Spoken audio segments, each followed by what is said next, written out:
became a career firefighter with the Howard County Department of Fire and Rescue Service, the chief of the medical division, or EMS, the unofficial historian of the Howard County Department of Fire and Rescue Services. Over 65,000 digital images and newspaper articles, magazine articles, etc.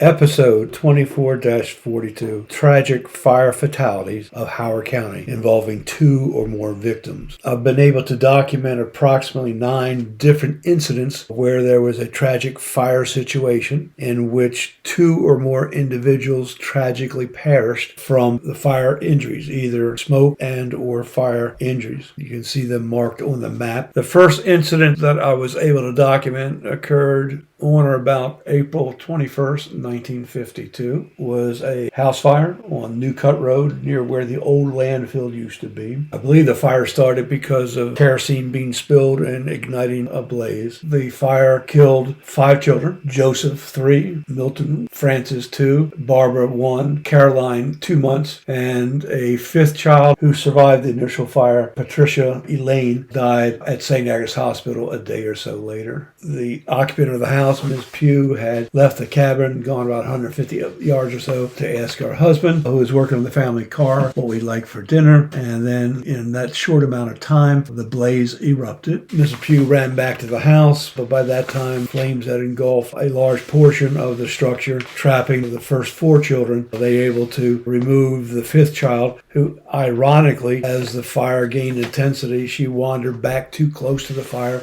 and her clothing caught fire, causing severe burns, where she subsequently died. Back in the day, there was no such thing as Red Cross response or fire department response that we have nowadays to help victims. The community did conduct a card party to aid the family post-disaster to try to raise monies for the victims. And again, just another article talking about funds being raised for the fire victims, much through the Elk City Businessmen's Association, trying to assist the family with their tragic loss of 5 children. Again, just another picture of or photo of Chief Moxley posing with the 2 of the surviving children. Next incident I was able to document occurred on or about February 15, 1963. This was a fire that occurred on Marrittsville Road, halfway between Route 99 and the Carroll County line. 2 children died. A 2-year and a 1-year-old died in the fire, with a 3rd child being severely burned. The next incident occurred on or about February 25th, 1965.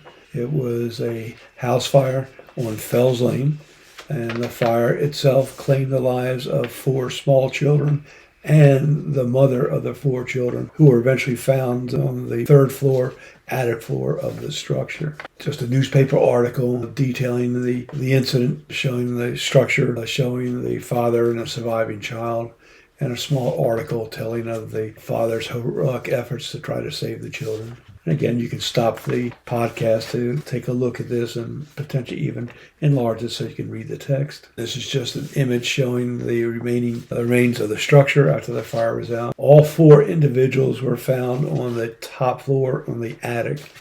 When the fire started, apparently started in such a fashion that it immediately cut off the evacuation or exit, and the mother took the children up to the 3rd floor, and firefighters found them on that floor. Apparently, according to George Massey, that I had talked to very extensively, I think the mother was holding 2 of the children, and 2 other children were laying on her lap when they were found after the fire was extinguished. Just showing the rear of the structure. Eddie Massey was able to enter the building with a hose line up the ladder you can see to the left of the building and into one of those windows. By the time that the firefighters got there, the stairs to the 2nd floor had already either collapsed or had been compromised, and the only way to get into the building and subsequently up to the 3rd floor was on the back of the building, on the roof, into the building and up. And that's when Eddie Massey made the tragic discovery. On or about April 27th, 1978, there was a motor vehicle accident that occurred on Ten Oaks Road near Philadelphia Road, and it was a motor vehicle accident. The 2 vehicles collided, and 2 teenagers lost their lives in that particular incident because the vehicles caught on fire and the individuals could not escape from the burning vehicle. Next incident occurred on March 6, 1981. This occurred on Route 144 in the West Friendship area, almost adjacent to Sand Hill Road. Joseph and Betty Selby, they were the occupants of the structure. Mr. Selby was the manager of the Enchanted Forest at that particular time, the former fairy tale themed amusement park on Route 40. The fire that took their lives was arson. It's unknown whether the arsonist was targeting Mr. and Mrs. Selby specifically, or their son, who lived several miles away, and the arsonist mistakenly torched the home of his parents, or intentionally torched the home of his parents as a part of a suspected drug deal, not by the parents but by the son. And this has gone, to the best of my knowledge, this has gone unsolved for many years. A reward had been offered early on, $20,000 worth reward, to see if that would not bring forward some people to talk about the incident and hopefully lead to apprehension and conviction. The next incident occurred on January 1st, 1985 on Guilford Road, Route 32 near Mary Lane. This was a building fire that occurred. Chief 6 at that time was Alan Grimes, just indicating that he was first on the scene and that there was fire and smoke showing when he arrived on the scene. This image here that we're looking at was well into the incident. The canteen service was already on the scene and providing support to beverages, hot beverages, etc. Again, images of the structure fire itself. Some notes that were taken back in the day. The response was 2 engine companies to respond to this particular incident. They did so when there was an aggressive firefighting, but 2 individuals lost their lives because of the incident. Chief Alan Grimes, the gentleman standing on the right, is Chief Grimes of the Savage Volunteer Fire Department, and on the left is Chief Richard Shaw of the Howard County Department of Fire and Rescue Services, who responded because of the criticality of the incident. This is just an image of Engine 61, who was the first unit to arrive on the scene. Kenny Brown, who was actually seen walking away from the engine, was driving the engine. Dave Tumlin was the officer, and I cannot remember who the one firefighter was, but they had hooked up to a hydrant, hand lines off, then to attack the fire in the structure. On or about November 2nd, 1988, there was a tragic fire that occurred in the Ellicott City area, Lombardy Drive to be exact, where a fire started. There were about 9 individuals in their house at that time, all under the age of, I believe, 23, 24, down to 3 or 4 years of age, I believe. The fire started. Everyone got out of the building with the exception of 2 children who were trapped to the rear of the building and eventually succumbed to smoke inhalation and burns. This is just an image of happier times. This particular article is saying that this image is about 4 years old. To the left center of the picture, you'll see the Clemens, Mr. and Mrs. Clemens, sitting holding 2 children. Actually, the 2 children that they're holding were the 2 of the children that actually perished in the fire. This picture was taken 4 years prior to the fire.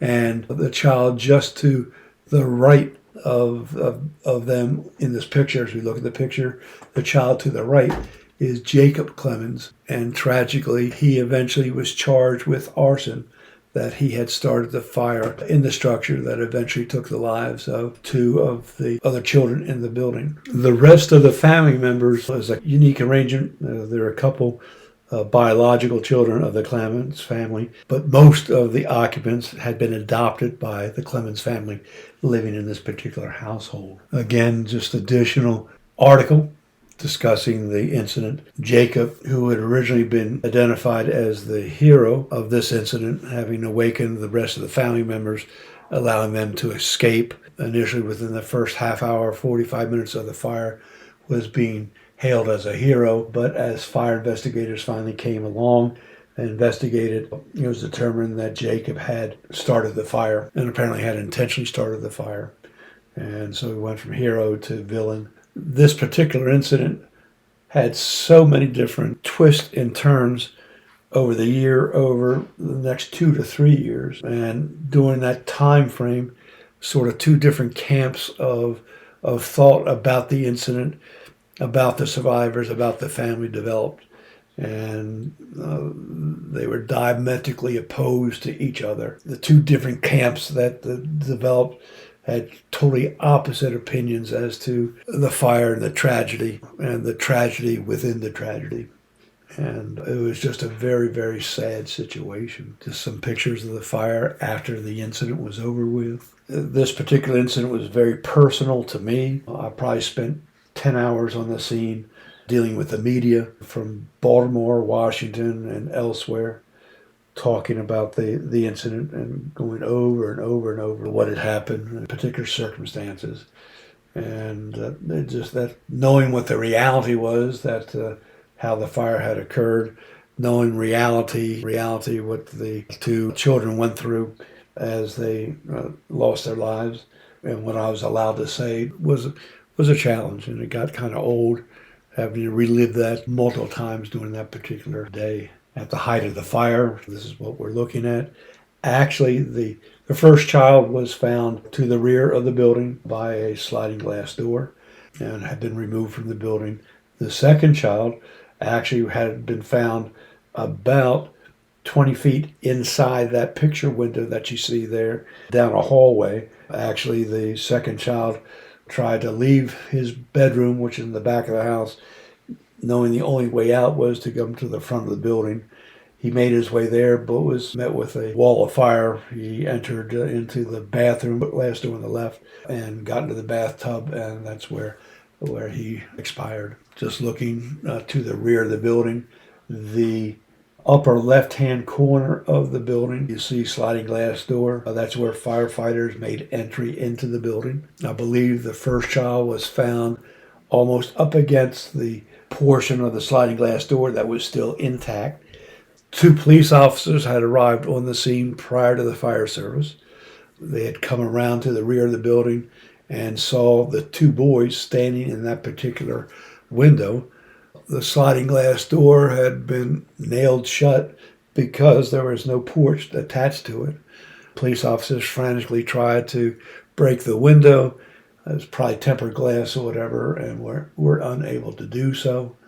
I believe they were able to punch a hole in the top right-hand corner of the right sliding glass door, and when they did that, they said just superheated gases and smoke shot straight out for like 15 feet and then curled up.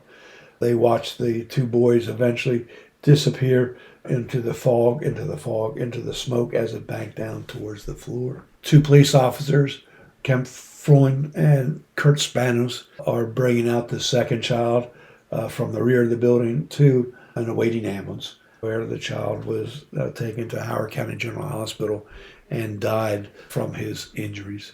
This crew's working on the second child that was brought out, placed to the front of the building. EMS personnel immediately and frantically tried to resuscitate the child, but to no avail. Just an image to the rear of the building after it had been boarded up, where the sliding glass doors were, where the police officers were able to at least initially view the 2 boys beating on the door, has now been boarded up. Ironically, I will say, I personally had 2 different encounters with this family over the next 2 years.